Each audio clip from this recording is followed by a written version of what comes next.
Subscribe कीजिए आपके अपने YouTube channel education for CBSE को और बेल आइकन को दबाइए ऐसे ही वीडियोस देखने के लिए। हेलो बच्चों, तो हम बात कर लेते हैं कुछ क्वेश्चन आंसर के बारे में। तो बहुत ध्यान से आप लोग देखिएगा। अगर आप लोग इससे पहले जो एक्सप्लेनेशन वीडियो नहीं देखें चैप्टर का, तो आप लोग उससे पहले जाकर देखिए ताकि इसको और बढ़िया समझ में आए। तो देखिए, हमारा पहला क्वेश्चन है कि why did the Williamson Jones feel the need to study the Indian history, philosophy and the law. तो भैया इसमें जोन्स के बारे में देखिए हमने बताया था कि जोन्स जो थे सोचते थे भैया इंडियन को अगर उनके कल्चर को सिखाया जाएगा तो वे अपने कल्चर को बहुत अच्छे से फॉलो करेंगे और उनकी जो है कल्चर भी नष्ट नहीं होगा और हमारा हेल्प भी करेंगे। क्यों? क्योंकि वो जानते थे कि जो इंडियन कल्चर, मान लीजिए कोई संस्कृत पढ़ रहा है तो वह क्या होगा, वो बहुत ज़्यादा नॉलेजेबल होगा और उसकी क्या होगी, बुद्धि क्षमता बहुत ज़्यादा होगी। और जो अपने कल्चर को फॉलो करेगा तो हमारी भी रेस्पेक्ट करेगा। क्यों? क्योंकि वो जानते थे कि भैया संस्कृत में क्या है, संस्कृत में सभी धर्मों को एक समान बताया गया है। और वैसे भी विलियमसन जो तो हमने देखा ही था कि ये सबसे पहले चाहे संस्कृत की बात करें, चाहे अरबिक बात करें, चाहे फ्रेंच की बात करें, सारी लैंग्वेज को ज्ञाता थे ही। और ये इन्हें पहले से एहसास हो गया था कि ये ज़्यादा दिन तक हम क्या है इंडियंस पर राज तो कर नहीं पाएंगे। इसलिए अगर हमें इंडियन की हिस्ट्री को समझानी है या अच्छी तरीके से इन्हें समझना है तो क्या करना पड़ेगा, इन्हें उन्हीं की भाषा में समझाना पड़ेगा। और कुल मिला जुला कर इनको क्या है एक साथ विकसित करना होगा। ठीक है, तो कुल मिलाकर यही सोचते थे, इसीलिए इन्होंने कहा कि भैया इनको अपने ही हिस्ट्री पढ़ाइए, बल्कि क्या हमें इंग्लिश लैंग्वेज पढ़ाने से कोई फायदा होगा ही नहीं बेसिकली। ठीक है, समझ में आया।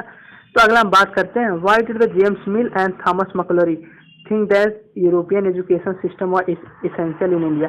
तो भैया जेम्स मिल और थॉमसन की बात करें, ये लोग तो बहुत चालाक थे। देखिए जेम्स मिल सोचते थे, देखिए अगर हम इंडियन एजुकेशन को अगर अच्छे से तरीके से एक बार विकसित कर लें, यानी अगर हम इन्हें क्या करें ब्रिटिश लैंग्वेज सिखा दें, यानी इंग्लिश सिखा दें, तो ये लोग हमारे मान लीजिए कोई भी हमारे चीज़ है, मतलब फाइनेंस, मतलब हमें अगर पैसा का भी इधर उधर लेन देन करना है तो ये लोग क्या हो जाएंगे, हमारे प्रति लॉयल हो जाएंगे, वफादार हो जाएंगे और क्या कर हमेशा हेल्प करेंगे और कभी भी विद्रोह भी नहीं करेंगे। क्यों? क्योंकि पूरी तरीके से हमारे कल्चर में ढल जाएंगे। और जब हमारे एक बार कल्चर में ढल गए तो ये सोचेंगे कि हम लोग भी इनके ही क्या है, इनके ही आदमी है। ठीक है, तो कुल मिला लोग अपनत्व की भावना डेवलप करना चाहते थे। कौन? जेम्स मिल और मैक्लोरी सोचते थे, देखिए वैसे भी हम इन लोगों को संस्कृत या अरबी सिखा के फायदा है क्या, कुल मिला जुला कर हमें तो यहाँ पर क्या करना है, यहाँ पर बिजनेस ही करना है। जब बिजनेस करना है तो इन्हें कॉमर्स सिखाइए, मैथ सिखाइए, जिसके थ्रू क्या करें हमारे कैलकुलेशन भी आसान हो और हमें प्रॉफिट भी मिले। और ये सोचते थे ज़्यादातर वैसे भी इन लोगों को संस्कृत उर्दू सिखा के कोई फायदा होगा ही नहीं, और नहीं कि इनके सबसे अगर हमें इन्हें ज़्यादा देर तक राज्य करना है तो उनके कल्चर को एक बार नष्ट कर देंगे तो क्या करेंगे, ये लोग पूरी तरीके से लाचार हो जाएंगे। एक बार लाचार हो गए तो हम इन पर बहुत दिन तक राज कर सकेंगे। यही सब रीजन था कि इन्होंने 2 साल तक क्यों राज किया। क्यों? क्योंकि इन्होंने पूरी तरीके से इंडियन कल्चर को नष्ट कर दिया। न तो भैया संस्कृत कहीं पर पढ़ाई जाती थी, न तो भैया मोरल चीज़ें की उसमें बातें होती थी। केवल क्या करना था, केवल पैसा कमाने का ये लोग आए थे और पैसा कमाने के लिए सारी अपनी राय बात देते थे। ठीक है, समझ में आया। बस तो यही किसकी थिंकिंग थी, यही जेम्स मिल और थॉमस मैक्लोरी की थिंकिंग थी। चलिए आगे हम बात करते हैं, why did the Mahatma Gandhi want to teach the children handicraft. ठीक है, अब देखिए पहला रीजन यही था कि भैया महात्मा गांधी सोचते थे कि देखिए अगर हमें अपने कल्चर को बचाना है और अगर हमें अपने मेन वजूद को बचाना तो भैया हमें अपने लैंग्वेज में ही सीखना पड़ेगा। देखिए एक बार हम इंग्लिश लैंग्वेज सीख लेंगे तो भैया हमें अपने कल्चर का ही अता पता नहीं रहेगा। और जो हमारी फिजिकल कैपेबिलिटी है, चाहे आप लोग कहीं कोई भी आप लोग मान लीजिए इंडिया से जाते हैं अमेरिका, तो हमारी क्या रहती है कि हम जाते हैं ना कि हम भैया इंडिया से हैं, हमारा रीजन यही है। तो कुल मिलाकर अपने अस्तित्व को खतरे में डालने के लिए नहीं चाहते थे कि हम लोग क्या करें, अपने अस्तित्व को खतरे में डालें और हम दूसरी लैंग्वेज को सीखें, दूसरे कल्चर को फॉलो करें।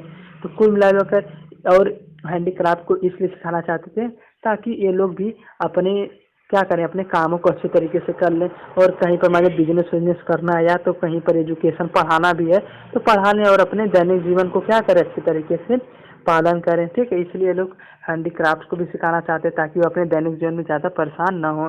ठीक है, ये तो हमने किसकी बात समझ ली, ये तो बात हमने समझ ली किसकी, महात्मा गांधी जी क्या सोचते थे। ठीक है, चलिए हम आगे बात करते हैं कि why did the Mahatma Gandhi think that English education has enslaved India. तो हम बात करते हैं, वैसे भी हम जानते हैं कि इंग्लिश यहाँ पर इंग्लिश जो मतलब ब्रिटिशर से बेसिकली यहाँ पर क्यों आए थे, बिजनेस करने आए थे और हमें गुलाम बनाकर हमारे जितने भी रिसोर्स हैं, चाहे उस समय बात करें कॉटन की बात करें, चाहे जितने भी अदर थिंग्स से सबको क्या करना, कब्जा करना चाहते थे और ज़्यादा से ज़्यादा प्रॉफिट करना चाहते थे।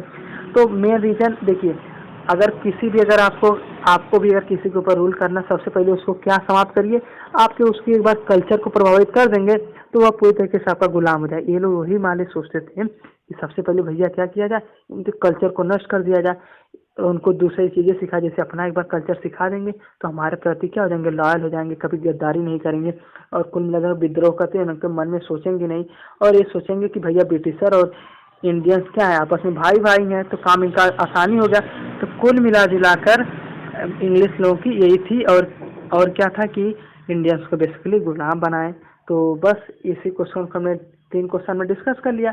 फिर भी बच्चों अगर आपको कोई भी डाउट हो, कोई भी क्वेरी हो, कोई भी संशय हो तो आप लोग कमेंट बॉक्स में बता दीजिए, ठीक है, मैं उसका आंसर देने की कोशिश करूँगा। ठीक है, आज के लिए धन्यवाद। अगर आप लोग यहाँ तक आ चुके हैं, वीडियो पसंद आई हो तो चैनल सब्सक्राइब कर दीजिएगा। ठीक है, आज के लिए धन्यवाद।